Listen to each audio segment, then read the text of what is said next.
Hi, everyone. This is Caroline Speaks, the state of our world. On Tuesday, November 21, 2023. So, what is it? Good, bad, or indifferent? All three. What are some of the things happening out there? A grim milestone. The journalist death toll tops 53 as Israel kills more reporters in Gaza and Lebanon because Israel doesn't want anyone reporting what's happening.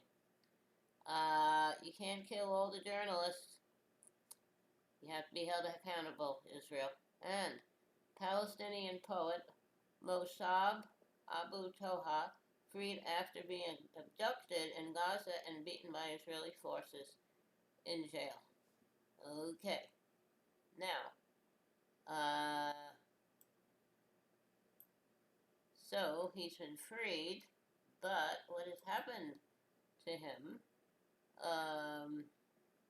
Unfortunately, he was stopped at an Israeli military checkpoint while heading toward the Rafah border crossing with his family in Gaza, and his whereabouts had been unknown until today when news emerged that he had been released. According to the Palestinian lawyer, he was taken to an Israeli prison in the Naqab, where he was interrogated and beaten along with more than 200 other Palestinians who remain in detention.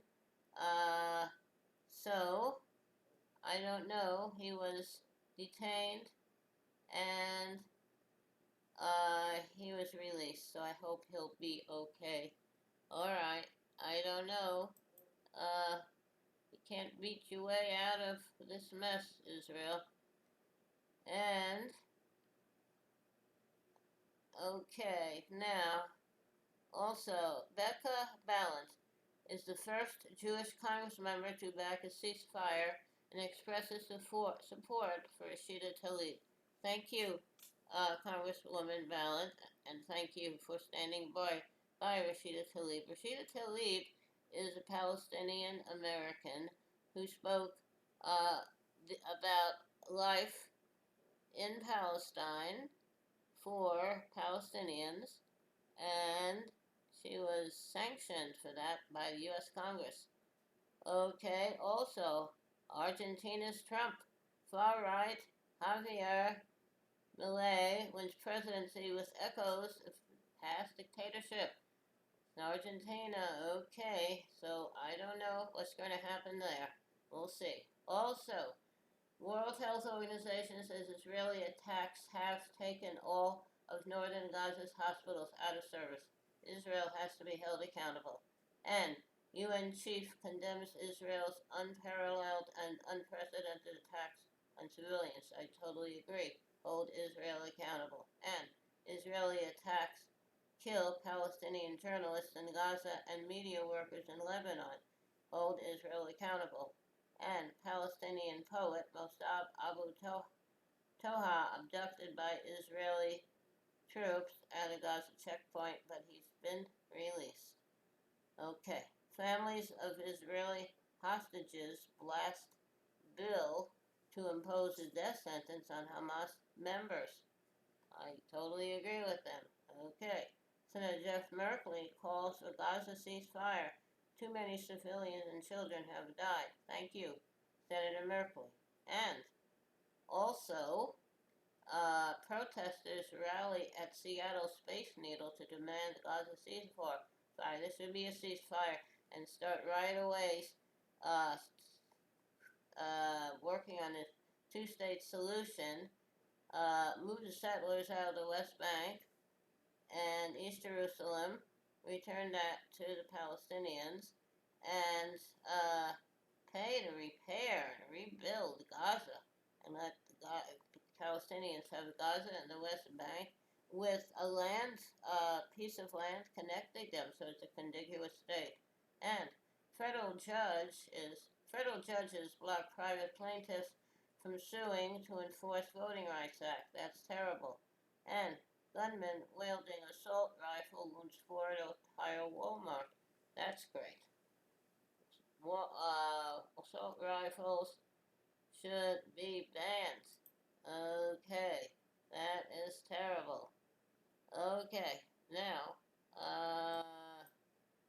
that is a very bad situation. Guns. Okay. Labor unions step up campaign against Tesla in solidarity with striking Swedish mechanics. Good. Let Tesla become a union shop here and wherever they are. Okay. And oil producing countries stall talks on UN treaty to curb plastic waste. Well, oil producing countries, you really have to go green. The fossil fuels is killing everything. And IDF attacks Gaza's Indonesian hospital after forcing Al Shifa to shutter. UN helps evacuate babies. Israel, you can destroy all the hospitals. Where are these Palestinians supposed to go? And now you want to move, you told them to move south to north, and now you're bombing the south, and you bombed them along the way. So where are they supposed to go? You want them to go to Egypt? You want to be rid of them? Egypt is not going to go along with that. You have to accept the fact that these people exist and they have rights. And okay. And then the UN has helped to evacuate babies from the Al Shifa hospital. Okay. Israeli airstrikes killed dozens of Gazans sheltering at UN school as death toll soars above 13,000. The UN is supposed to be a place of refuge, and you're destroying that. Israel, you're going to be held accountable one of these days, not too distant future. And families of hostages complete march to Jerusalem as international talks indicate possible progress. Good. And Houthi fighters seize Israeli-linked Japanese ship in the Red Sea. Houthi fighters are from Yemen, and they're really fighting Saudi Arabia. So I don't know. Israeli forces continue deadly raids in the West Bank. Residents of Hebron's H2 under harsh lockdown. Hold the settlers accountable. And also, protesters disrupt Harvard-Yale football game to call for Gaza ceasefire. I totally approve that. Israel, you have to hold the settlers accountable. Okay? Because we're going to hold you accountable. Alright, now, so that's some of what's going on out there. Hang on a minute. Hi, I'm back. I can sing a little song I wrote. I'll slay your dragons, I'll slay them all. Kill all the bullies, I'll kill them all. Don't be a bully, be a nice person. Treat everyone as you would like to be treated. Oh, I'll slay your dragons, I'll slay them all. Kill all the bullies, I'll kill them all. Thank you, I hope you liked that. And did you ever think the world could be at peace? Did you ever think that hate can cease? Did you ever think we could all get along? Did you ever think we could all be happy? Wouldn't that be nice? Wouldn't that be nice? Okay, hope you liked that. Thank you for tuning in this evening of Tuesday, November 21, 2023 for another Meaner Carolyn Speak State of World. Hope you join us again. In the meantime, stay safe, wear a mask, practice social distancing, and the vaccine is available and right for you. I would take it. We had ours. Remember, kindness goes a long way. Kindness goes a very long way. Signing off on Tuesday, November 21, 2023. Good night. Stay safe.